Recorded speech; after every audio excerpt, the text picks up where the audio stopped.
యేసుక్రీస్తు శ్రేష్టమైన నామంలో నేటి ఆరాధనకు కూడి వచ్చిన మీ అందరికి కూడా నా హృదయపూర్వకమైన వందనాలు తెలియజేస్తూ ఉన్నాను.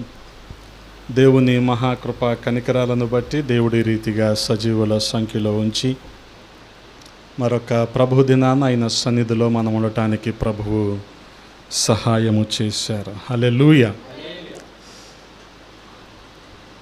వాక్య ధ్యానము కొరకు ఒక మాటను చదువుకుందాం. ఆమోసు గ్రంథము 7వ అధ్యాయము. ఆమోసు గ్రంథము 7వ అధ్యాయము 7, 8, 9 వచనాలను అందరం కలిసి బిగ్గరగా చదువుదాం. 7, 8, 9 వచనాలు.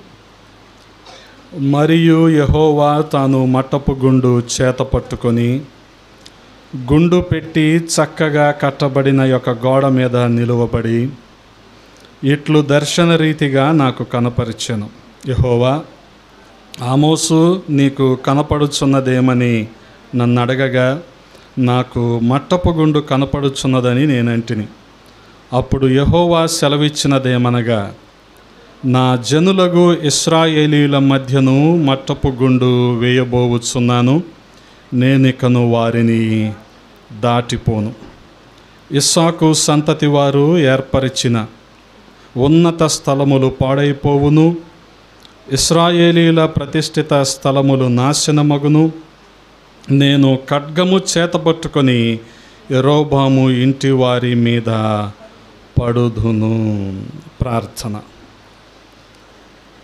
మమ్ముల్ని అతి మిక్కిలిగా ప్రేమించిన మా ప్రియ పరలోకపు తండ్రి, ఈ సమయంలో మరొక్కసారి మీ పాద సన్నిధి చేరటానికి మీరు చూపిన కృపను బట్టి స్తోత్రాలు. గడచిన కాలం మీ రెక్కల నీడలో భద్రపరిచారు, క్షేమాన్ని సమృద్ధిని మాకు అందించారు. వందనాలు. మరొక ప్రభు దినాన మీ సన్నిధిలో మేము ఉండటానికి సహాయము చేశారు. మీరు ఏర్పాటు చేసిన ఈ లేఖన భాగాన్ని బట్టి వందనాలయ్యా. మీరు మాతో సూటిగా మాట్లాడండి. మా హృదయాలను తెరవమని బతిమాలుకుంటూ ఉన్నాం.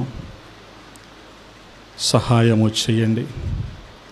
అల్పుడైన నన్ను మరుగు చేయండి. మీరే మా అందరితో ముచ్చటించమని బతిమాలుకుంటూ ఉన్నాం. సమస్తాన్ని మీ స్వాధీనంలో ఉంచుకోనండి. మీకే మహిమలు ఆరోపిస్తూ యేసయ్య పరిశుద్ధ నామంలో అడిగి వేడుకుంటున్నాము తండ్రి. ఆమేన్. దేవునికి స్తోత్రం. హల్లెలూయా. ప్రభువునందు ప్రియ సహోదరి సహోదరులారా, ఆమోసు గ్రంథంలో దర్శన రీతిగా దేవుడు ఇశ్రాయేలీయుల పట్ల జరిగించబోతున్న కార్యాలు, దేవుడు ఇశ్రాయేలీయుల పట్ల కలిగి ఉన్న గొప్ప ప్రణాళిక, ఆ ఉన్నతమైన భావన, ఆ విషయాలన్నీ కూడా దేవాది దేవుడు ఆమోసుతో చర్చిస్తున్నాడు. వాస్తవానికి ఆమోసు ఆ సమయానికి ప్రవక్త కాదు.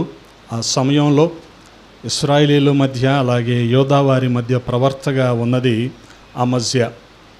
అయినప్పటికీ దేవుడు అమజ్యాతో మాట్లాడలేదు, కానీ ఆమోసుతో మాట్లాడుతున్నాడు. ఆమోసుకు దర్శన రీతిగా కనబడి ఆమోసుని ఏమని అడుగుతున్నాడు? ఆమోసు, నీకేం కనబడుతుంది అంటే ఆమోసు అంటున్నాడు, అయ్యా, నాకు మట్టపు గుండు కనబడుతుంది. ఈ మట్టపు గుండు నేను ఇశ్రాయేలీయుల మీద వేయబోతూ ఉన్నాను, ఇక వారిని నేను దాటిపోను. ఇస్సాకు వంశస్థులు, ఇశ్రాయేలీయులు, వారు ఏర్పాటు చేసుకున్న ఉన్నతమైన స్థలాలు ఇవన్నీ కూడా నాశనం అయిపోతాయి అంటున్నాడు. గమనించండి. అంటే ఇదంతా దేవుని తీర్పును మనకు జ్ఞాపకం చేస్తూ ఉంది. వాస్తవానికి ప్రవక్త ఉండగా ఒక సాధారణమైన వ్యక్తితో దేవుడు మాట్లాడుతున్నాడంటే ఏంటి అర్థం? గమనించండి. బాలుడైన సమూయేలు ఉన్నాడు, అలాగే ఏలీ ప్రవక్త కూడా ఉన్నాడు. దేవుడు ఏలీ ప్రవక్తతో మాట్లాడలేదు. ఎవరితో మాట్లాడాడు? దేవుడు సమూయేలుతో మాట్లాడాడు. అది కూడా మనం అనుకునే మాట ఏంటి? బాలుడైన సమూయేలు. గమనించండి, ఎవరు సంసిద్ధత కలిగి సిద్ధపాటు కలిగి దేవునికి లోబడే విధేయత చూపించే మనస్సు కలిగిన వారు ఉంటారో వారితో దేవుడు మాట్లాడటానికి ఇష్టపడతాడు. అవునా కాదా? మాట వినే పిల్లలకే మనం చెప్పటానికి ఇష్టపడతాం. మాట వినని వాళ్ళని 1-2 సార్లు చెప్పి వదిలేస్తాం, ఇంక పట్టించుకోం. అలాగే మరి ఏలీ అనుకోవచ్చు మనం వృద్ధుడైపోయాడేమో. కాదు, తల నెరిసింది, తల బిరుసు ఎక్కువైపోయింది. ఈరోజున విశ్వాసులు కూడా ప్రభువుని ఎరిగి చాలా సంవత్సరాలు గడిచేసరికి ఈ అనుభవంలోనే ఉంటారు. ఏంటిది? నేను లేనా, నాకు తెలీదా, నాకు రాదా, అసలు నేనేంటి అనే విధానంలో ఉంటారు. కానీ దేవునితో విధేయత కలిగి ఉండాలి, దేవునికి లోబడాలి, ఆయన మాట చెప్పు నడుచుకోవాలి అనే ఆ ప్రామాణికాన్ని మర్చిపోతే చాలా కష్టం. అలాగే ఇక్కడ అమజ్యా కూడా యోధా రాజులు ఏం చెప్తే అది చేయటానికి ఇష్టపడుతున్నాడు, ఇశ్రాయేలు రాజులు ఏం చెప్తే అది చేయటానికి ఇష్టపడుతున్నాడు. అంటే ఏ ఎండక గొడుగు పట్టే పరిస్థితిలోకి ప్రవక్త వెళ్ళిపోయాడు. మరి ఇంకా దేవుడు అమజ్యాతో ఏం మాట్లాడతాడు? అందుకనే దేవుడు ఎవరితో మాట్లాడుతున్నాడు? ఆమోసుతో మాట్లాడుతున్నాడు. అది కూడా ఆమోసు ఎన్నిక లేనివాడు. ఆమోసులో ఏ గొప్పతనం కూడా లేదు. ఇదే 7వ అధ్యాయంలో మనం చూడగలిగితే 14వ వచనంలో ఆమోసు పరిస్థితి ఏంటో మనం అర్థం చేసుకోవచ్చు. అందుకు ఆమోసు అమజ్యాతో ఇట్లా నేను ప్రవక్తనైనను కాను, ప్రవక్త యొక్క శిష్యుడనైనను కాను, నేను ఎవరిని మరి? నేను పశువుల కాపరిని, కేవలం మేడి పండ్లు ఏరుకునేవాడిని నేను. కానీ దేవుడు ఎవరితో మాట్లాడాడు? ఈ పశువుల కాపరితోనే, ఈ మేడి పండ్లు ఏరుకునే అతనితోనే దేవుడు మాట్లాడాడు. ఆ తగ్గింపు గమనిస్తున్నారా? ఏమంటున్నాడు? నేను ప్రవక్తను కాను, కనీసం ప్రవక్త శిష్యుడిని కూడా నేను కాను. ఎందుకని? ఏదో ఒక రోజున ప్రవక్త శిష్యుడు ఏమవుతాడు? ప్రవక్తే అవుతాడు. పోనీ ఆ అనుభవంలో ఉన్నా సరే దేవుడు దర్శనమిస్తాడు, దర్శన రీతిగా మాట్లాడుతాడు, తన ప్రజలైన వారికి చెప్పమన్నది మనం చెప్పాలి అన్న సిద్ధపాటు కలిగి ఉండేవాడేమో ఆమోసు. కానీ ఆమోసు ఆ పరిస్థితిలో లేడు. పశువుల కాపరిగా ఆ మేడి పండ్లు ఏరుకుంటున్న పరిస్థితిలో దేవుడు ఆమోసుతో మాట్లాడాడు. ఆ యోధా ప్రాంతంలో ఇశ్రాయేలీలు వారి మధ్య జరుగుతూ ఉన్న హేయమైన కార్యాలు, దేవునికి అసహ్యమైన కార్యాలు, అవిధేయతతో కూడిన పనులన్నీ కూడా దేవుడు చూశాడు. చూసి ఇక ఉండబట్టలేక ఏమంటున్నాడు? నేను వారి మీద మట్టపు గుండు ఒకటి వేయబోతున్నాను అంటున్నాడు. గమనించండి, మట్టపు గుండు. యోధా వారినేమో మరి ఉజ్జియా ఏలుబడి చేస్తున్న రోజులవి. ఇశ్రాయేలు వారిని 2వ యెరోబాము ఏలుబడి చేస్తున్న రోజులవి. గమనించండి, 12 గోత్రాలుగా ఉన్న ఇశ్రాయేలీలు సౌలు, దావీదు, సొలొమోను రాజుల తర్వాత ఈ 12 కాస్త 2-10గా మారిపోయారు కదా. ఈ 2 తెగల వాళ్ళు ఎవరంటే యోధా వాళ్ళు. 10 తెగల వాళ్ళు ఎవరంటే ఉత్తరాన ఉన్న ఇశ్రాయేలీలు. ఇశ్రాయేలీని పరిపాలించిన రాజులు అంటే సొలొమోను తర్వాత వాళ్ళు వేరు, అలాగే యోధాను పరిపాలించిన రాజులు వేరు. యోధాను ఆ సమయానికి ఉజ్జియా పరిపాలిస్తూ ఉన్నాడు. అందుకనే 9వ వచనంలో దేవుని తీర్పు ఎలాగ రాయబడి ఉంది? ఇస్సాకు సంతతి వారు ఏర్పరిచిన ఉన్నతమైన స్థలములు పాడైపోవును, ఇశ్రాయేలీల ప్రతిష్ఠిత స్థలములు నాశనమగును. ఈ 2 మాటలు చాలా జాగ్రత్తగా గమనించడానికి ప్రయత్నించండి. ఇస్సాకు అక్కడి నుంచేగా యాకోబు, ఆ యాకోబేగా ఇశ్రాయేలు, వారిలో వాడేగా యాకోబు కుమారుల్లో ఒకడేగా యోధా. అంటే 12 కుమారులు 12 గోత్రకర్తలు అయిపోయారు. అనగా ఆ యోధా అదొక గోత్రం అయితే ఆ 2 గోత్రాలు కలిపి, బిన్యామీను గోత్రం, యోధా గోత్రం, ఈ 2 కలిపి ఏమైపోయినాయి? యోధా రాజ్యంగా. మిగిలిన 10 గోత్రాలు వారు కూడా ఉత్తర ఇశ్రాయేలుగా, వీళ్ళు దక్షిణ ఇశ్రాయేలుగా ఉండిపోయారు. అందుకనే చూడగలిగితే వీరు ఏర్పాటు చేసుకున్న ఉన్నతమైన స్థలాలు గమనించండి. ఈ ప్రవచనము ఆమోసు పలికే సమయానికి, ఈ దర్శనము ఆమోసు చూసే సమయానికి ఇశ్రాయేలు యొక్క పరిస్థితి ఎంత పతనావస్థలో ఉందంటే, ఇదే ఆమోసు గ్రంథము 2వ అధ్యాయము 6వ వచనంలో మనం చూడగలిగితే మనకు అర్థమవుతూ ఉంటుంది. 2వ అధ్యాయము 6వ వచనం, యెహోవా సెలవిచ్చినదేమనగా, ఇశ్రాయేలు 4 సార్లు చేసిన దోషమును బట్టి నేను తప్పకుండా దానిని శిక్షింతును. ఏం చేశారు వాళ్ళు? ఏలయనగా ద్రవ్యమునకై దాని జనులు నీతిమంతులను అమ్మి వేయుదురు. గమనించండి, దేనికోసం నీతిమంతులను అమ్మేస్తున్నారు? డబ్బు కోసం. సమకాలీన పరిస్థితులు కూడా ఆ రీతిగానే ఉండిపోయాయి. గమనించండి. అందుకనే న్యాయం ఎక్కడ దొరకటం లేదు కదా. అలాగే పాదరక్షల కొరకై బేదవారిని అమ్మివేయుదురు. ఏంటిది ఇది? గమనించండి. ట్రాఫికింగ్, హ్యూమన్ ట్రాఫికింగ్ జరగట్లేదా ఈ రోజుల్లో? జరుగుతుంది. అక్రమ రవాణా. ఎవరిని? పశువుల్ని కాదు, గొర్రెల్ని, మేకల్ని కాదు, మనుషుల్ని అక్రమ రవాణా. బేదవారిని అమ్మివేయుదురు. దరిద్రుల త్రోవకు అడ్డము, దరిద్రుల నోటిలో మన్ను వేయుటకు బహు ఆశపడుదురు. దీనుల త్రోవకు అడ్డు వచ్చెదరు. తండ్రియు కుమారుడు ఒకదానినే కూడి నా పరిశుద్ధ నామమును అవమానపరుచుదురు. తాకట్టుగా ఉంచబడిన బట్టలను అప్పగింపక వాటిని పరుచుకొని బలిపీఠములన్నిటి యొద్ద పండుకొందురు. జుల్మానా సొమ్ముతో కొనిన ద్రాక్షారసమును తమ దేవుని మందిరములోనే పానము చేయుదురు. గమనించండి, ఇటువంటి పరిస్థితుల్లో ఆ రోజులు ఉన్నాయి. యోధావారు, ఇశ్రాయేలీలు ఇటువంటి పరిస్థితుల్లోనే ఉన్నారు. దేశమంతా కూడా విగ్రహారాధన, పేదలందరూ అణిచివేయబడుతున్నారు. అందుకనే దీనుల నోటిలో మన్ను వేయటానికి బహుగా ఆశపడతారంట. గమనించండి, సాధారణంగా బెదిరించో, భయపెట్టో ఒక పేదోడి దగ్గర నుంచి ఏమైనా వసూలు చేయగలం, కానీ ధనవంతుడి దగ్గర నుంచి వసూలు చేయగలమా? చేయలేము. వాడిని బెదిరించో, రోడ్డు మీద తోపుడు బండి వాళ్ళని బెదిరించి ఏమైనా తీసుకోగలవు, కానీ నువ్వు బ్రాండ్ ఫ్యాక్టరీకి వెళ్ళో, రామరాజ్ కాటన్కి వెళ్ళో ఏమైనా వసూలు చేయగలవా నువ్వు? తోపుడు బండి మీద పళ్ళు అమ్ముకుంటారు చూడండి, ఆడనైతే నువ్వు దౌర్జన్యం చేయగలవు కదా.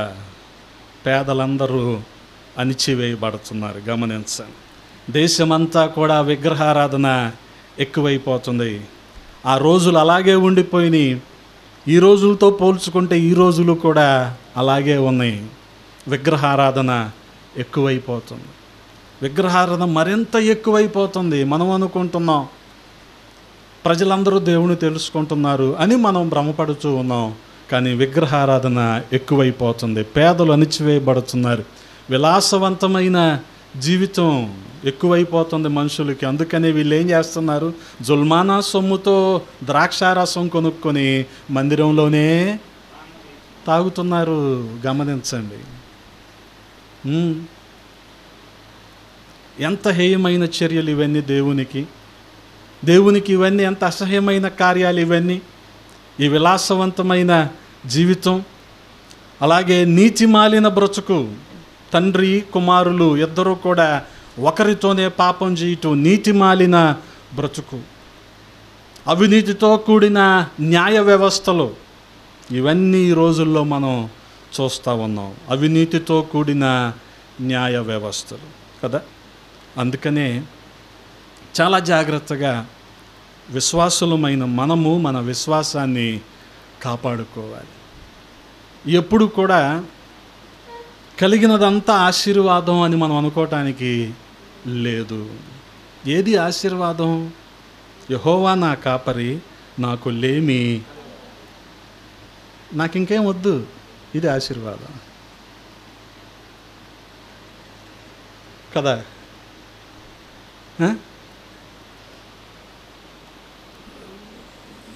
ఏదో తక్కువకి వస్తుంది అని 2-3 సార్లు కొనేసి 4-5 వస్తువులు కొనేసి వాటితో నీకు తృప్తి లేకపోతే దాన్ని ఆశీర్వాదం అంటావా నువ్వు? అసలు అటు డబ్బు పోయింది, ఇటు నీకు సంతృప్తి లేదు. ఆశీర్వాదం అని ఎలాగంటాం కదా. అందుకనే దేవుడు ఏది ఇస్తే దానితో సంతృప్తి పడటమే ఆశీర్వాదం. దావీదు దగ్గర అటువంటి ఆశీర్వాదం ఉంది. ఎటువంటి ఆశీర్వాదం అది? యెహోవా నా కాపరి, ఆయన నాకున్నాడు చాలు, ఇంకా నాకేది అవసరం లేదు, నాకు ఇంకేం అవసరంలే, నేను దేని వైపు దేబ్రి మొహం వేసుకొని చూడండి ఇంకా కదా, ఇంకా నాకేం అవసరంలే. ఇది సార్ ఆశీర్వాదం.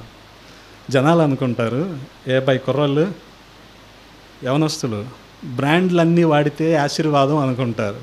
కానీ నీ పక్కనోడు ఇంకా మంచి బ్రాండ్ వాడితే ఆడైపోయే చూస్తావు అసూయిగా. మరి ఇంకెక్కడ ఉంది ఆశీర్వాదం? నీకు తృప్తి లేదే. ఇంకా నువ్వు వేసుకున్న దాన్ని బట్టి నీకు తృప్తి లేనప్పుడు నువ్వేం ఆశీర్వాదం అనుభవించావు నువ్వు? అర్థమవుతుందా మీకు? అందుకనే గమనించండి, కలిగినవన్నీ ఆశీర్వాదం అనుకోకూడదు కదా. చిలకలపూడిలో 4-5 రకాలు కొని ఇంకా లేమిగా లోటుగా ఉండే కంటే కనీసం చన్నా బ్రదర్స్లోనో లలితా జ్యువెలర్స్లోనో కొని ఒక్క చిన్న వస్తువుతో నువ్వు సంతృప్తిగా ఉండటం ఆశీర్వాదం. అర్థమవుతుందా మీకు? ఎందుకనంటే నువ్వు అలా లేమిగా లోటుగా దీనంగా చూస్తూ ఉన్నావు అనుకో, అపవాది అంటాడు, ఇన్ని సంవత్సరాల నుంచి ప్రార్థనకి వెళ్తున్నావు, ఏమొచ్చింది నీకు? ఇన్ని సంవత్సరాల నుంచి వెళ్తున్నావు కదా, అసలు దేవుడు నీకు ఏమి ఇచ్చాడు అంటాడు. అప్పుడు నీకు నిజమే నాకేమి ఇచ్చాడు అంటావు. మరి మొన్న చిలకలపూడిలో కొన్నవన్నీ ఏమైపోతాయి? 1 గ్రామ్ బెంటెక్స్లు అన్నీ ఏమైపోతాయి మరి కదా. అంటే నువ్వు కలిగిన దాంతో నువ్వు సంతృప్తి నీకు లేనప్పుడు నీకు ఆశీర్వాదాన్ని నువ్వు అనుభవించలేవు. అందుకనే గమనించండి, ప్రస్తుత సమాజము ఆ రోజుల్లో ఇశ్రాయేలీయులు ఎలాగైతే ఉన్నారో దేవునికి అసహ్యమైన కార్యాలు చేస్తూ, ఆ రీతిగానే ప్రస్తుత సమాజం కూడా ఉండిపోయింది. ప్రస్తుత రోజులు కూడా అలాగే ఉండిపోయినాయి. ఇంకొకటి ఏంటంటే, ఈ మొదటి యెరోబాము చేసిన ఒక హేయమైన కార్యం ఏంటంటే, కేసీఆర్ వచ్చి ఏమన్నాడో తెలుసా మీకు? ఏం వెళ్తారా అందరూ తిరుపతి, మన దగ్గర ఒకటి యాదగిరి గుట్ట పెడతాను రండి అన్నాడు. ఇప్పుడు యాదగిరి గుట్టకి వెళ్తారు అందరూ, తెలంగాణ వాళ్ళందరూ. తిరుపతి వెళ్ళరు. ఎందుకని? తిరుపతికి వెళ్తే డబ్బులు ఎవరికి వస్తాయి? ఏపీ గవర్నమెంట్కి వస్తాయి. యాదగిరి గుట్టకి వెళ్తే తెలంగాణ గవర్నమెంట్కి వస్తాయి డబ్బులు. అలాగే యెరూషలేం మందిరానికి మీరు వెళ్ళటం ఏంటయ్యా? ఇదిగో ఉత్తరాన దానులో విగ్రహాలు నేను పెట్టిస్తా, దక్షిణంలో బేతేల్లో విగ్రహాలు నేను పెట్టిస్తా, ఇక్కడికి రండి మీరు మొక్కండి అన్నాడు యెరోబాము. అది యెరోబాము చేసిన దుర్మార్గపు చర్య. గమనించండి, విగ్రహారాధన ఎక్కువైపోవట్లేదు ఇలాగే. ఆ రోజున జరిగింది అదే. మొదటి రాజుల గ్రంథంలో మనం చూడగలిగితే, రాజుల మొదటి గ్రంథము 12వ అధ్యాయము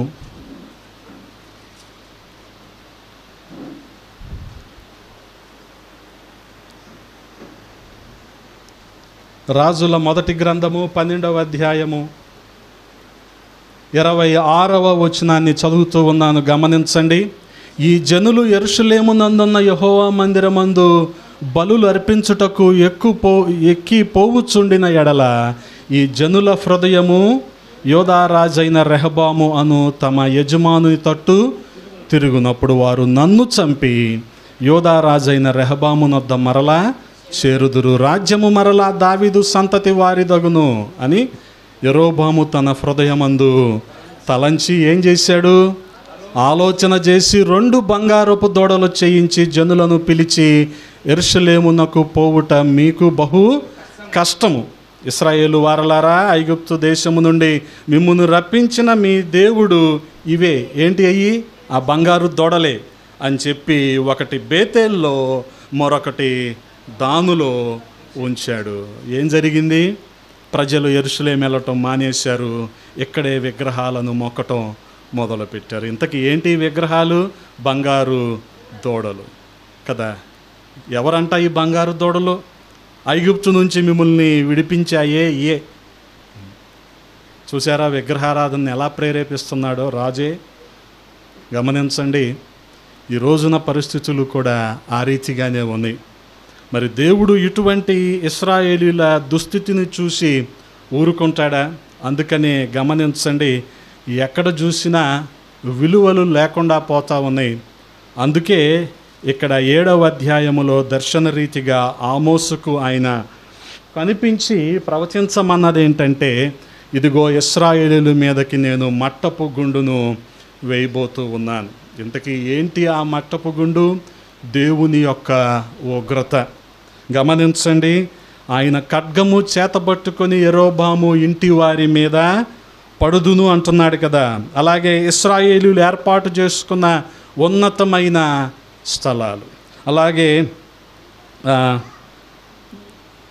ఇశ్రాయేలీయులు ప్రతిష్ఠిత స్థలములు. ఏంటా ప్రతిష్ఠిత స్థలములు?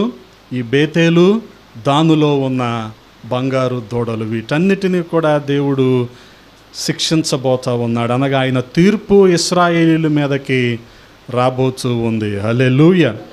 గమనించండి, చూడగలిగితే ఇటువంటి అపవిత్రతను దేవుడు చూస్తా ఊరుకోడు.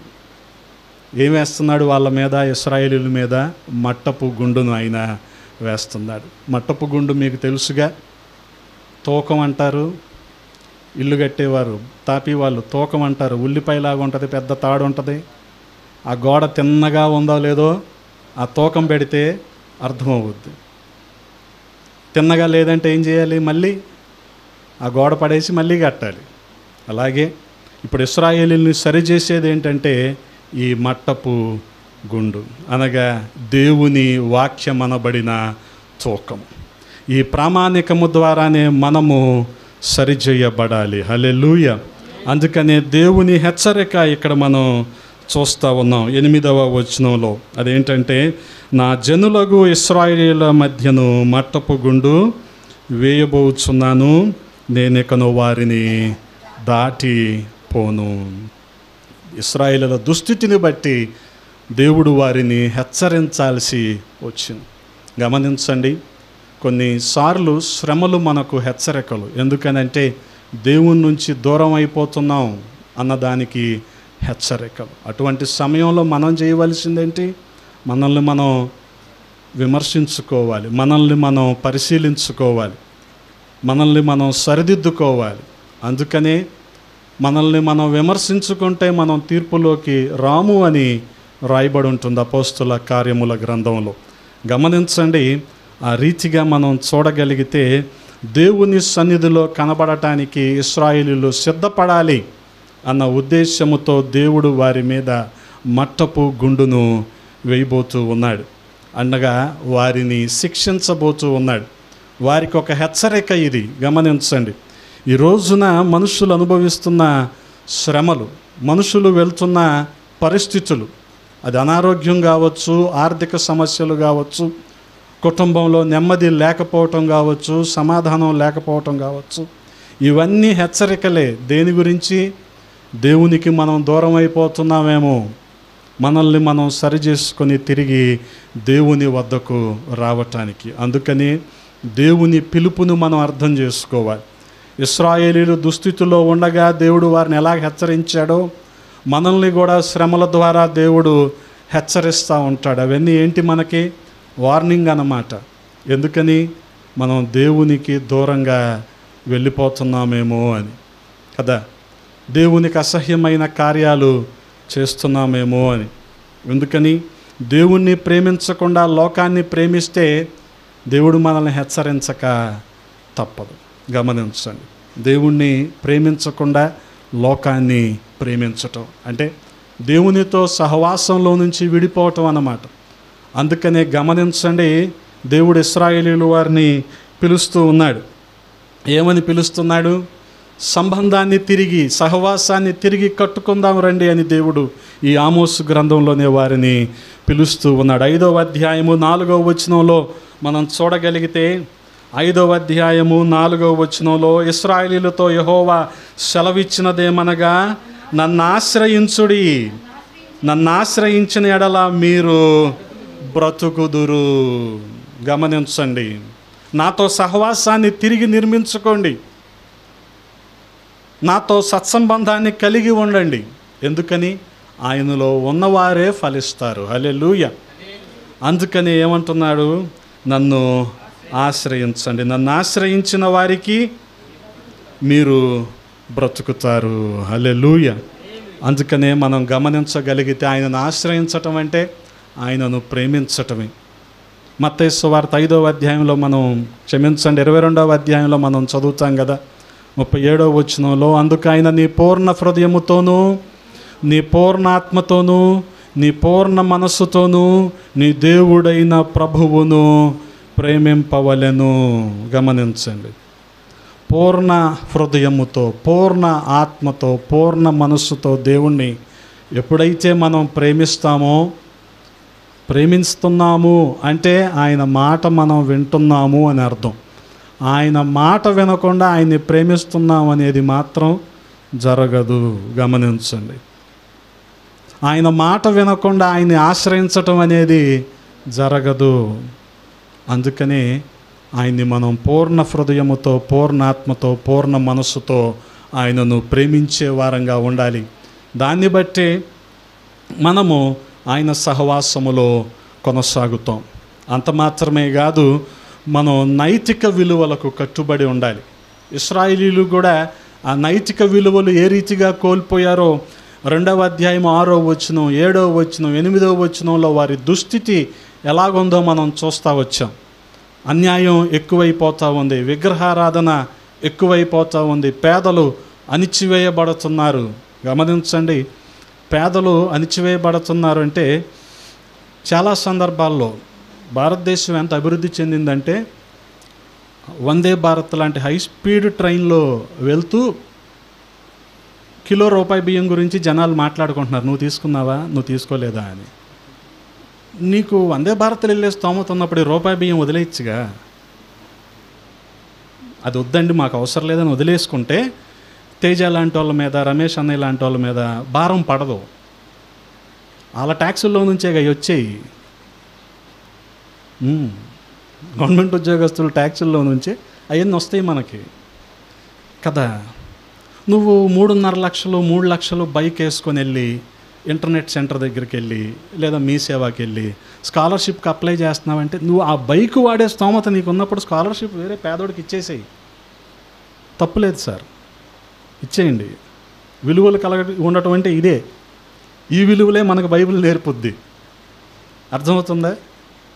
నువ్వు 1000 రూపాయలు టికెట్ పెట్టుకొని ఏసీ ట్రైన్లో వెళ్ళగలిగినప్పుడు ఇంకా కిలో రూపాయి బియ్యం గురించి నువ్వు ఆలోచిస్తున్నావంటే కదా. అందుకే రోడ్లు గుంటలు ఉంటాయి, లైట్లు ఎలాగో, నీళ్లు సరిగ్గా ఉండవు, డ్రైనేజీలు సరిగ్గా ఉండవు కదా. వాళ్ళు మాత్రం ఎంతకాలం భరిస్తారు మనల్ని, సమాజాన్ని?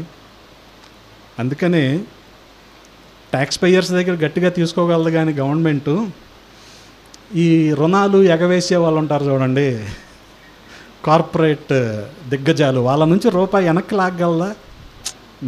లాగలేదు. అదే అన్యాయమైన న్యాయ వ్యవస్థ. గమనించు, అటువంటి వ్యవస్థలో ఉంటున్నాం మనం.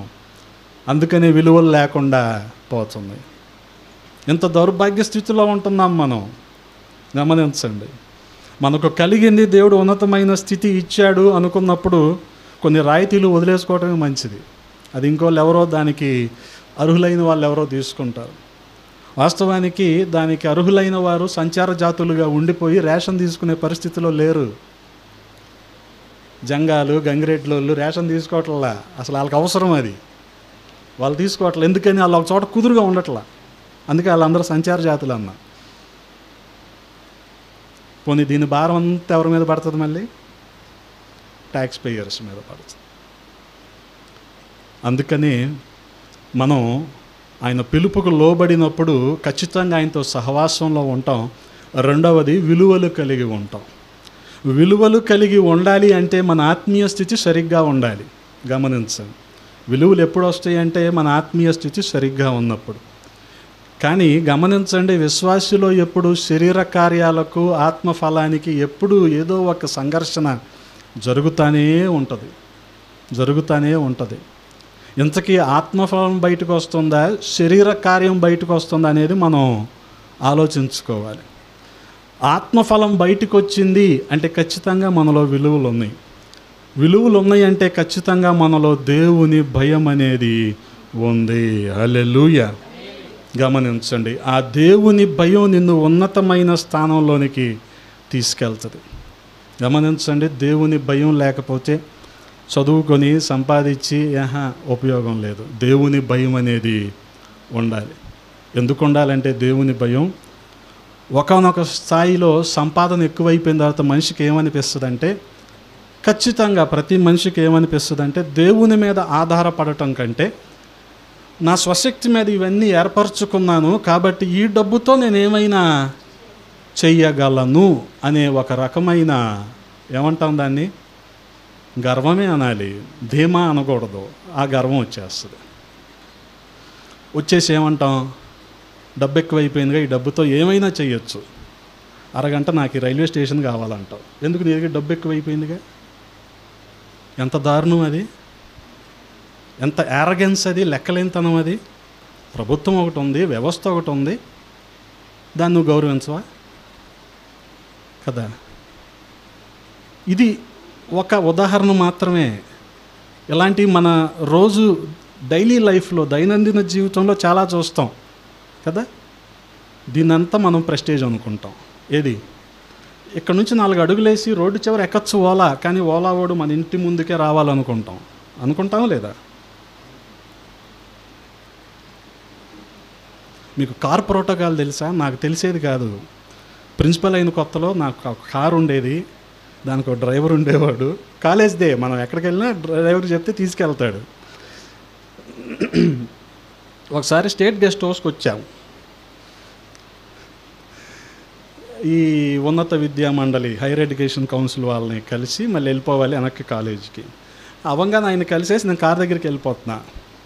పక్కన ఇంకొక ఆయన చెప్పాడు, అది వెళ్ళకూడదండి, మనం ఇక్కడుండి డ్రైవర్ని పిలవాలన్నాడు. ఆ బడా ఈ రోజుకి రాలేదు నాకు, సొంత కారు ఉన్నా సరే. ఎందుకు సార్? కారు ఈరోజు ఉంటుంది, రేపు ఈఎంఐ కట్టకపోతే వెళ్ళిపోద్ది, దానికోసం డ్రైవర్ రా అంటావా? అంటే డబ్బుతో ఏమైనా సాధించవచ్చు అని, డబ్బు ఉంది కాబట్టి ఏమైనా చేయొచ్చు అనే ఒక రకమైన ఇది ఉన్నప్పుడు విలువలు ఎక్కడి నుంచి వస్తాయి? రావు. దేవుని భయం ఎక్కడ ఉంటుంది? ఉండదు. అందుకనే ప్రతిదీ తాత్కాలికమే. ఈరోజు కనబడిన మనిషి రేపు కనబడడు. ఆ మాత్రం దానికి మనం మాట్లాడే మాటలు, మనం చెప్పే కబుర్లు, మనం చూపించే అడావుడి, ఇవన్నీ ఒకనాటికి ఉండవు. గమనించండి. అందుకనే చాలా సందర్భాల్లో ఈ దీనత్వం గురించి మనం మాట్లాడుకోవాలంటే ఖచ్చితంగా క్రైస్తవ విశ్వాసికి అవసరమైంది అదే. ఈ రోజున లేనిది కూడా అదే. దానికి కారణంగా ఏమవుతుంది? అఫ్కోర్స్ మనకి ఆధిక్యత ఉండొచ్చు, ఉంది కదా అని చెప్పి ప్రతీదీ వాడకూడదు. అర్థమవుతుందా? ప్రతీదీ అవైల్ చేసుకుందామంటే రేపొద్దున ఉండవు. అందుకనే దేవుని భయము మనకున్నప్పుడు వీటిని మనం పెద్దగా పట్టించుకోం. ఏది, దేవుని భయం ఉంటే అసలు శరీర కార్యాలు మనలో కనిపించేది కేవలం ఆత్మఫలం ఒక్కటే కనిపిస్తుంది. అందుకని ఆత్మఫలంలో 9 భాగాలు ఉంటే శరీర కార్యాలు 25 వరకు రాయించాడు ఆయన. ఎందుకు రాయించాడు? అవే మనిషిని అధిగమించేస్తూ ఉన్నాయి. 5వ అధ్యాయంలో గమనించండి, గలతీయులకు రాసిన పత్రిక 5వ అధ్యాయము 19వ వచనంలో శరీర కార్యములు స్పష్టమై ఉన్నవి. అవేంటంటే జారత్వము, అపవిత్రత, కాముకత్వము, విగ్రహారాధన, అభిచారము, ద్వేషములు, కలహము, మత్సరములు. గమనించండి, ఒక ఫలానికి అనేక రకమైన దాని విరోధమైన లేకపోతే దాని వ్యతిరేకమైన అనేక శరీర కార్యాలు, మత్సరాలు, విభేదాలు, ద్వేషాలు. దేనికి వ్యతిరేకం ఇవన్నీ? ప్రేమ సమాధానానికి వ్యతిరేకతలు. గమనించండి, ఇన్ని శరీర కార్యాలు ఉన్నాయి. ఇక విలువలు ఎక్కడి నుంచి వస్తాయి?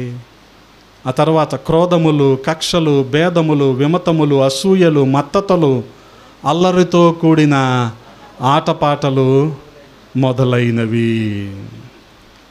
ఆ రీతిగా ఇన్ని శరీర కార్యాలు దేవుని భయాన్ని బట్టి మనం అధిగమించినప్పుడు ఖచ్చితంగా మనం విలువలని కలిగి ఉన్న వారంగా అవుతాం.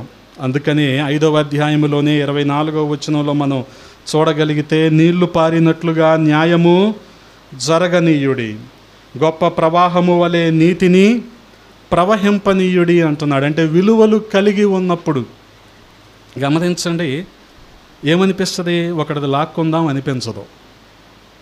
వాడేమో లాక్కుంటే సర్లే తీసుకోపో అనిపిస్తుంది. ఎందుకని? మన విలువలు మనల్ని ఆ స్థాయిలో ఉంచుతాయి కదా. అందుకని యవనస్తులకి నేను ఎక్కువ చదవమని ఎందుకు చెప్తానంటే, అబ్బాయి ఎక్కువ చదివితే ఎక్కువ విలువలు వస్తాయి, ఎక్కువ సంస్కారం వస్తుంది. అలా సంస్కారం వచ్చినప్పుడు బీకామ్ చదివిన వాళ్ళు వచ్చి మనల్ని ఏ అన్నారనుకో, సరే తీసుకోపో అంటాం.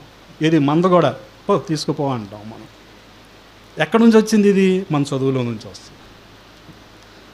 మనకే ఆ చదువు లేదనుకో, మనకేమనిపిస్తుందో తెలుసా? దానికోసం పోరాడాలనిపిస్తుంది 14 సంవత్సరాలు కోర్టులో. ఎవరు తింటారు దాన్ని?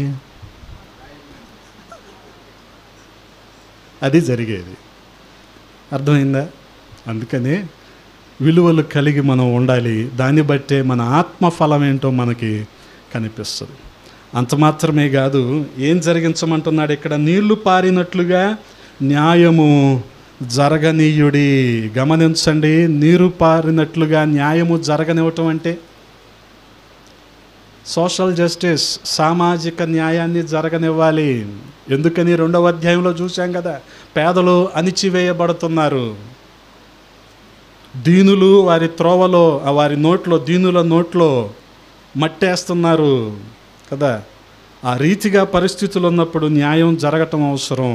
అందుకని దేవుని పిలుపు ఏంటంటే, గమనించండి, ఆయనతో మనము సహవాసాన్ని కలిగి ఉండాలి. 5:4 నన్ను ఆశ్రయించిన ఎడల మీరు బ్రతుకుదురు, నన్ను ఆశ్రయించండి. 14వ వచనంలో మనం చూడగలిగితే, మీరు బ్రతుకున్నట్లు కీడు విడిచి మేలు వెతుకుడి. విలువలు కలిగి ఉన్నప్పుడు మనం మేలు చేస్తాం. అలాగూ చేసిన ఎడల మీరు అనుకొను చెప్పున దేవుడు సైన్యములకు అధిపతి యెహోవా మీకు తోడుగా ఉండును. 15లో ఏమని రాయబడి ఉంది? కీడును ద్వేషించి మేలును ప్రేమించుచు గుమ్మములలో న్యాయము స్థిరపరచుడి. ఒకవేళ దేవుడును సైన్యములకు అధిపతి యెహోవా యోసేపు సంతతిలో శేషించిన వారి యందు కనికరించును. మనం అనుకోవచ్చు, మంద కూడా వదిలేసుకోవాలంటే అదే కదా ఎక్స్ట్రా మైల్. ఒక వ్యక్తి నిన్ను 1 మైలు దూరం రమ్మంటే నువ్వేం చేయాలి? ఇంకో మైలు కూడా వెళ్ళాలి. దాన్నే ఎక్స్ట్రా మైల్ అంటారు. మందు కూడా వదులుకోవటం ఎక్స్ట్రా మైల్. వదులుకున్నందువల్ల మనకేమైనా తక్కువైపోద్ది అనుకోవటం మన బుద్ధిహీనత. ఎందుకని? చెప్పాను కదా, ఏశావు జ్యేష్ఠత్వం ఇచ్చినందుకు నష్టపోయాడేమో కానీ యాకోబు కోరిచ్చి కొనుక్కున్నందుకు బాగుపడలా.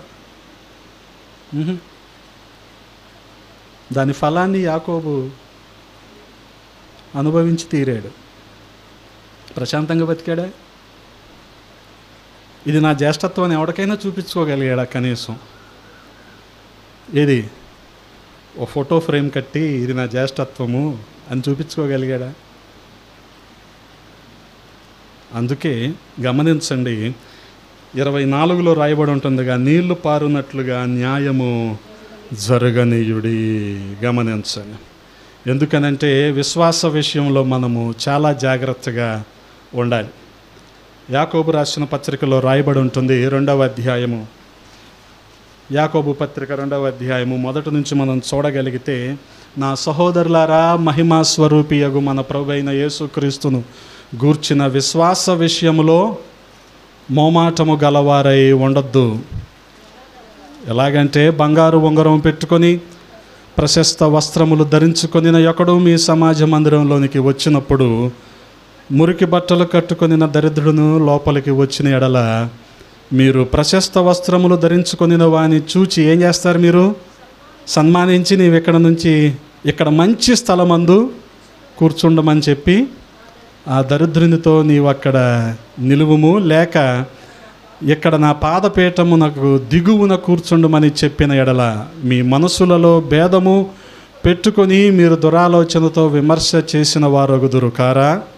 కాబట్టి ఏం చేయాలంటే మనం ఆలకించుడి. ఈ లోక విషయములో దరిద్రులైన వారిని విశ్వాసమందు భాగ్యవంతులుగాను తను ప్రేమించు వారికి తాను వాగ్దానము చేసిన రాజ్యమునకు వారసులుగాను ఉండుటకు దేవుడు ఏర్పరచుకొనలేదా?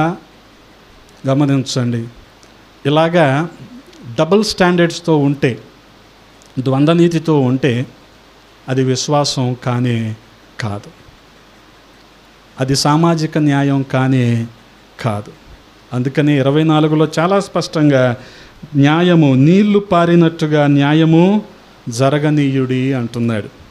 వాస్తవానికి ఇక్కడ ఒక వ్యక్తి ఏమైనా ప్రశస్తమైన వస్త్రం కట్టుకొని బంగారు ఉంగరం పెట్టుకుంటే అతనికి ఇచ్చే విలువ, గౌరవం కదా, దీనికోసమే మనుషులు చచ్చిపోతారు.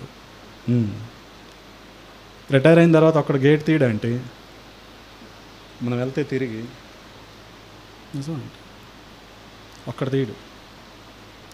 అవునయ్యా, నిన్న నువ్వు పదవిలో ఉన్నావు, ఈరోజు లేవు. కానీ జనాలు ఏంటంటే ఆ నిన్న కోసమే బాగా పాకులాడుతూ ఉంటారు, చచ్చిపోతారని దానికోసం. అది కావాలి మాకు కదా. అందుకేగా ఈ 5 సంవత్సరాలేగా ఆ భోగం. దానికోసం వాడేం చేస్తాడు?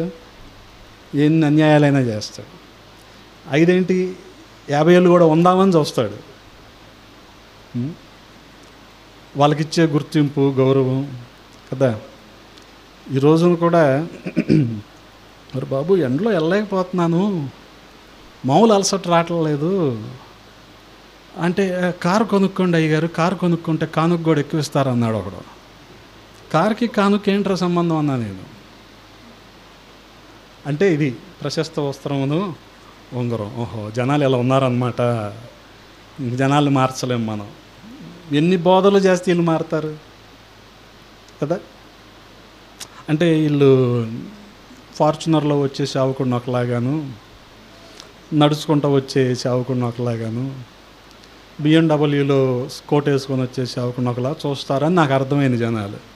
వారిని వీళ్ళు చూసే దానికోసం ఆయన చూడాలి కానీ మనల్ని.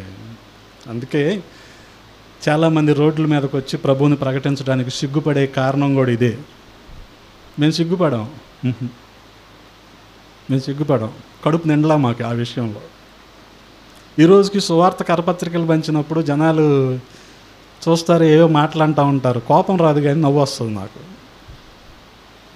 నవ్వుకుంటా, వాళ్ళు అన్న మాటలకు నవ్వుకుంటూ ఉంటా. ఎందుకని అంటే వాళ్ళు ఒక ఫాల్స్ ప్రెస్టేజ్లో ఉండిపోయారు. అది ఈ రోజున చిన్న సేవకులు కూడా కనీసం సైకిల్ తొక్కెళ్ళి సువార్త చెప్దామనే ఆలోచనలో కూడా లేకుండా పోయారు. ఎందుకనంటే ఈ గుర్తింపు, ఈ గౌరవం కోసం. అంటే ఇంకా వస్త్రహీనుడు వచ్చాడు అనుకోండి, ఇంక పట్టించుకోరు వాళ్ళు. కానీ గమనించండి, ఇటువంటి విషయాల్లో మనం మన విశ్వాసాన్ని కనపరచాలి, దేవుని ప్రేమను మనం కనపరచాలి.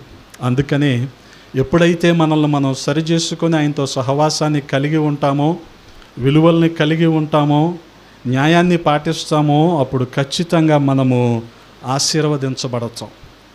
దేవుని హెచ్చరికే కదా ఈ మట్టపు గుండు, అంటే మనల్ని సరిచేయటానికే కదా. మనం ఎప్పుడైతే సరిచేయబడతామో దాన్ని బట్టే మనము ఆశీర్వదించబడతాం. సరిచేయబడకుండా ఆశీర్వదించబడటం, ఆశీర్వాదాన్ని అనుభవించటం అనేది కష్టం. గమనించండి, ఎన్ని బోధలు విన్నా, ఎన్ని మీటింగులకి మనం హాజరైనా సరిచేయబడలేదు అనుకోండి, ఇంకా ఆయనతో సహవాసంలో మనం ఎప్పటికీ ఉండలేము. అందుకని గమనించండి, మనం ఆశీర్వదించబడాలి అంటే చాలా జాగ్రత్తగా చూడండి.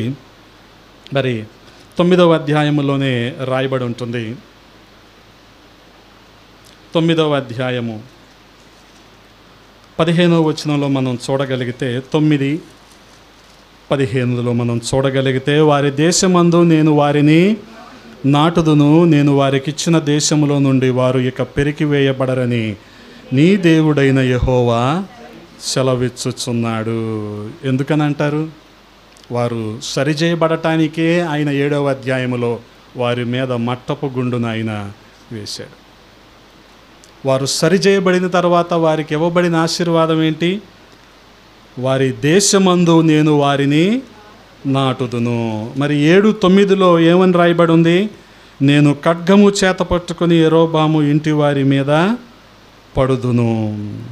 ఇస్సాకు సంతతి వారు ఏర్పరిచిన ఉన్నత స్థలములు పాడైపోవును, ఇశ్రాయేలీల ప్రతిష్ఠిత స్థలములు నాశనమగును అన్న ఆయన, వారికి హెచ్చరిక ఇచ్చిన ఆయన, వారు సరిచేసుకున్నప్పుడు వారిని ఏ రీతిగా ఆశీర్వదించాడు ఆయన గమనించండి. నేను వారి దేశమందు వారిని నాటుదును, నేను వారికిచ్చిన దేశములో నుండి వారిని పెరికివేయబడరని నీ దేవుడైన యెహోవా సెలవిచ్చుచున్నాడు. గమనించండి. అందుకనే తీర్పు సమీపంగా ఉంది మనకి. ఆయన మనకు హెచ్చరికలు ఇస్తున్నాడు. మన ప్రస్తుత పరిస్థితులన్నీ కూడా హెచ్చరికలే. అది విగ్రహారాధన కావచ్చు, అన్యాయమైన పరిస్థితులు కావచ్చు, దోపిడీ కావచ్చు, ఆర్థిక హెచ్చుతగ్గులు కావచ్చు, ఇవన్నీ కూడా హెచ్చరికలే. వీటిని బట్టి మనం ఎప్పుడైతే సరిచేసుకుంటామో ఖచ్చితంగా దేవుడు మనల్ని ఆశీర్వదిస్తాడు. గమనించండి. అందుకనే తీర్పు మన కోసం సిద్ధంగా ఉంది అని గుర్తెరిగి ఆయనను ప్రేమించే వారిగా పూర్ణ హృదయముతో, పూర్ణ ఆత్మతో, పూర్ణ మనసుతో ఆయనను ప్రేమించే వారంగా మనము ఉండాలి. ఎందుకనంటే గమనించండి, తీర్పు ఏ రీతిగా ఉండబోతుందో మరి పేతురు రాసిన మొదటి పత్రిక 4వ అధ్యాయంలో మనం చూడగలిగితే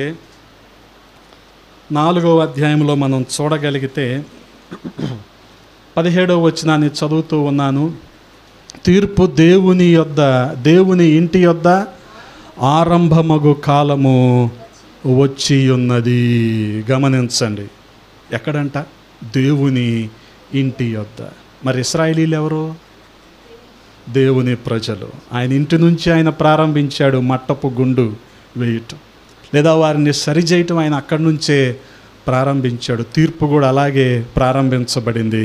అది మన యొద్దనే ఆరంభమైతే దేవుని సువార్తకు అవిధేయులైన వారి గతి ఏమవును?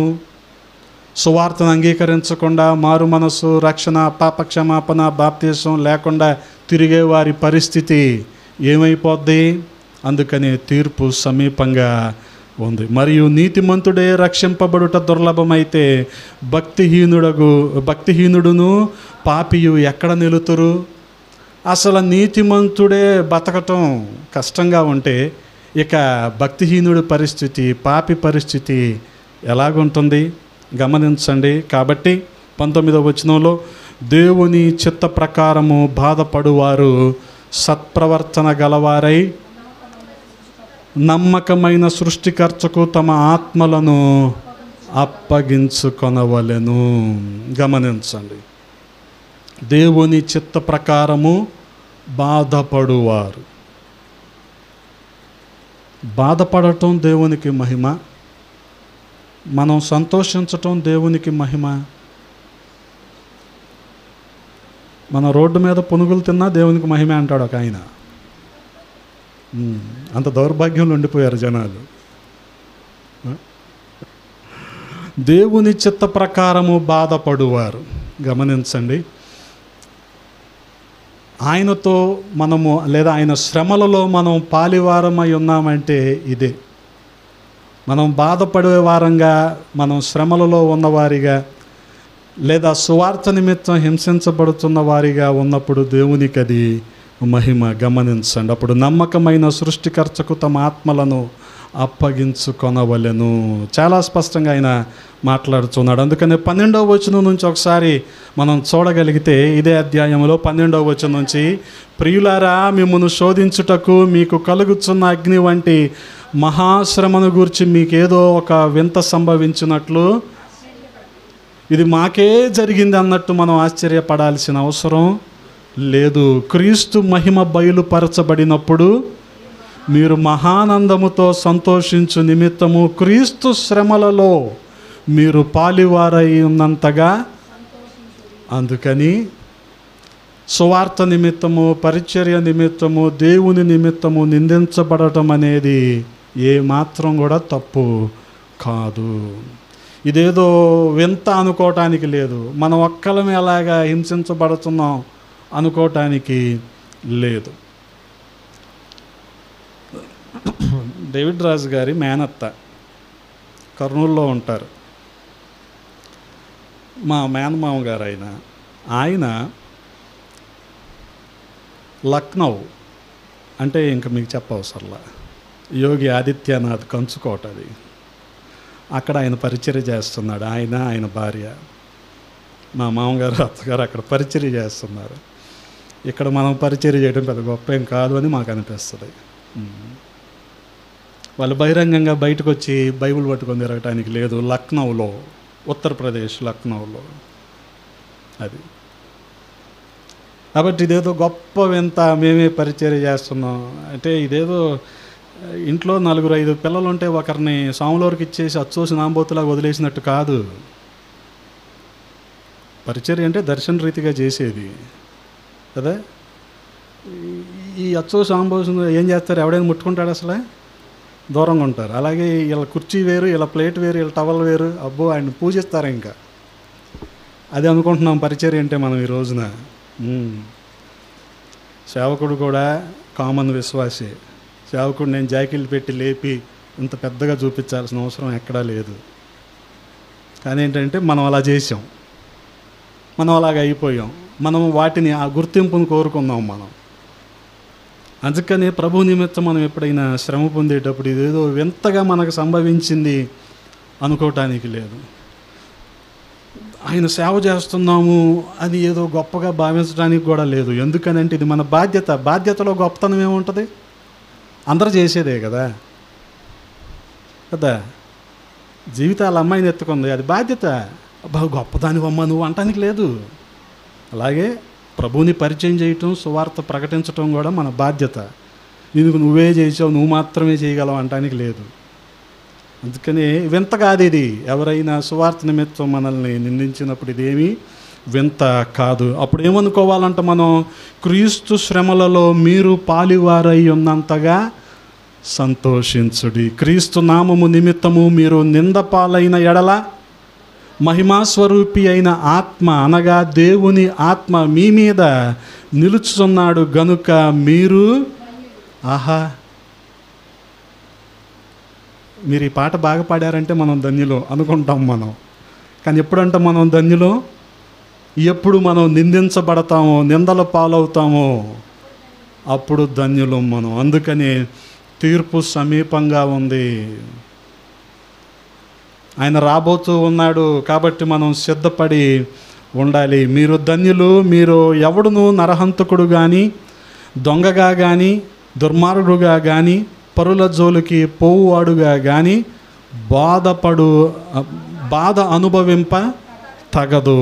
ఎవడైనను క్రైస్తవుడైనందుకు బాధ అనుభవించిన ఎడల అతడు సిగ్గుపడక ఆ పేరుని బట్టియే దేవుని మహిమపరచవలెను. ఏంటి, మీరు ప్రసాదాలు తినరా? సిగ్గుపడకూడదు. ఏంటి, మీరు నగలను తీసారా? బొట్టు పెట్టుకోరా? సిగ్గుపడకూడదు. దీన్ని ఎలాగ భావించాలంటే మనము దీన్ని బట్టే, ఆ పేరుని బట్టే దేవుణ్ణి మనము మహిమపరచాలి. తీర్పు దేవుని ఇంటి యొద్ద నుండి ఆరంభమగు కాలము వచ్చి ఉన్నది. అది మన యొద్దనే ఆరంభమైతే దేవుని సువార్తకు అవిధేయులైన వారి గతి ఏమవును? అందుకని ఆయన తీర్పు అనబడిన మట్టపు గుండును ఎవరి మీద మొదట ప్రయోగించాడు? ఆయన ప్రజల మీదే మొదట ఆయన ప్రయోగించాడు. అలాగే తీర్పు మన కోసమే ఎదురు చూస్తూ ఉంది. కాబట్టి ఈ విషయమై మనం శ్రద్ధ కలిగి తీర్పుందన్న ఎరుకతో మనల్ని మనం సరిచేసుకొని ఆయన సహవాసంలో కొనసాగవలసిన వారమై ఉన్నాం. ఓ సంవత్సరం అయింది ఇప్పుడు 2025, 29 లోపు పెను మార్పులు సంభవిస్తాయి. కాబట్టి అవన్నీ వింతలు అనుకోకూడదు. అవన్నీ సాధారణంగా క్రైస్తవులకు కలిగే హింసలే అనుకోవాలి. నేను క్రైస్తవుని అయినందుకే ఇలాగ అయ్యింది అనుకోవటానికి లేదు. గమనించండి కదా, వాస్తవానికి సత్యాన్ని అపవాది ఇష్టపడడు. ఏది సత్యము? దేవుని వాక్యమే సత్యం. ఆయన వాక్యమే సత్యము. కాబట్టి ఆ వాక్యాన్ని మాత్రం అపవాది ఇష్టపడడు.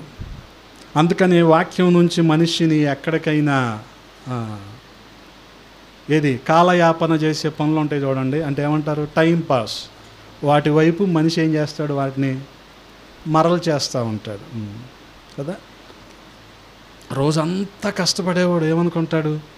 నాకు కొంత విశ్రాంతి కావాలి. మరి ఇంట్లో ఉండేవాళ్ళు వాళ్ళకే విశ్రాంతి కావాలి. అప్పుడేం చేయాలి? కాదయ్యా, కష్టపడేవాళ్ళు ఎవరో తండ్రే కదా. తల్లికేం తెలిసి బాధలు. అందుకని ఇంట్లో సౌందర్య సాధనాలన్నీ చుట్టూ కూర్చోబెట్టుకొని ఉంటారు. వీళ్ళకి తెలియదుగా ఈ బాధ. ఇల్లు రోజు 9 గంటలు, 10 గంటలు, 12 గంటలు అగ్ని కొలిమి దగ్గర నిలబడి ఇంత తెస్తుంటే వీళ్ళకేం తెలియదు ఈ బాధ. అందుకని వీళ్ళే ఇక్కడ కూర్చొని ఆర్డర్లు వేస్తూ ఉంటారు. అలా ఉంటే బాగుంటుంది, ఇలా ఉంటే బాగుంటుంది అంటా. అవి ఎక్కడి వరకు ఉంటే అలా ఉంటే బాగుంటుంది, ఇలా ఉంటే బాగుంటుంది అని పిల్లల పెళ్ళిళ్ళ వరకు కొనసాగుద్ది. అది తెచ్చి కట్నాలు ఇచ్చి చేసేది ఆయనకి తెలుస్తుంది ఆ నొప్పి ఏంటో, అంతే కదా. కానీ వీళ్ళు మాత్రం ఇక్కడ కూర్చొని ఆర్డర్లు వేస్తారు, అలా చేద్దాం, ఇలా చేద్దాం. అందుకని మనం ఇప్పుడు వాళ్ళు ఎలా కష్టపడి కొద్దిగా విశ్రాంతి కోరుకుంటారు, ఇంట్లో ఉండేవాళ్ళు కూడా విశ్రాంతి కోరుకుంటారు.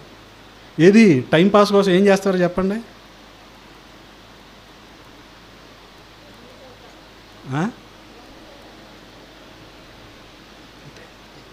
అదే పని, ఇంక వేరే పని ఉండదు. అదే పని, అదో పెద్ద డ్యూటీ. వాలంటీర్కి డ్యూటీ ఉంటుంది చూడండి 50 ఏళ్ళ మీద, అటువంటి డ్యూటీ అన్నమాట. ఆ ఫోన్ చూడటమే పెద్ద పనికి ఆహార పథకం, కరువు పని. అదే అంటే ఏం చేస్తున్నాడు అపవాది? వాక్యం మీద నుంచి నీ దృష్టి వేరే దాని మీదకి మరలుస్తున్నాడు.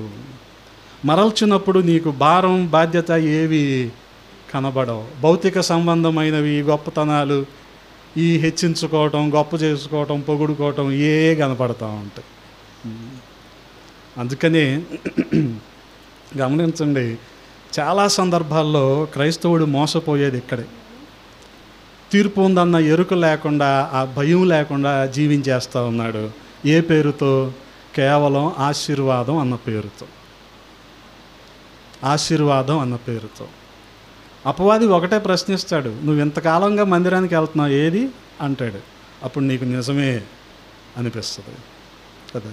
అసలు ఆయనే మనతో ఉంటే ఎన్ని అవసరమా ఈ లోకంలో కదా. అది అందుకని తీర్పు ఉంది, తీర్పు ఆయన ఇంటి నుంచి ప్రారంభించబడింది అన్న సంగతిని మనం గుర్తెరిగి, అందుకని అక్కడ ఏమని రాయబడి ఉంటుందో గమనించండి. 18వ వచనంలో, నీతిమంతుడే రక్షించబడుట దుర్లభమైతే భక్తిహీనుడును పాపియు ఎక్కడ నిలుతురు? కాబట్టి దేవుని చిత్త ప్రకారము బాధపడువారు సత్ప్రవర్తన గలవారే నమ్మకమైన సృష్టికర్తకు తమ ఆత్మలను అప్పగించుకొనవలెను. గమనించండి, ఆయనకు మనం అప్పగించుకోవటమే. ఇప్పుడున్న పరిస్థితుల్లో మన భక్తిని మనం కాపాడుకోవాలి, మన విశ్వాసాన్ని మనం కాపాడుకోవాలంటే ఆయన ఆత్మకు అప్పగించుకోవటం, ఆయన ఆత్మ ఏం చెప్తే అది మనం చేయటమే. గమనించండి, అప్పగించుకోవటం అంటే మీకు తెలుసుగా, జనాలు టీవీలు ఎలా చూస్తారు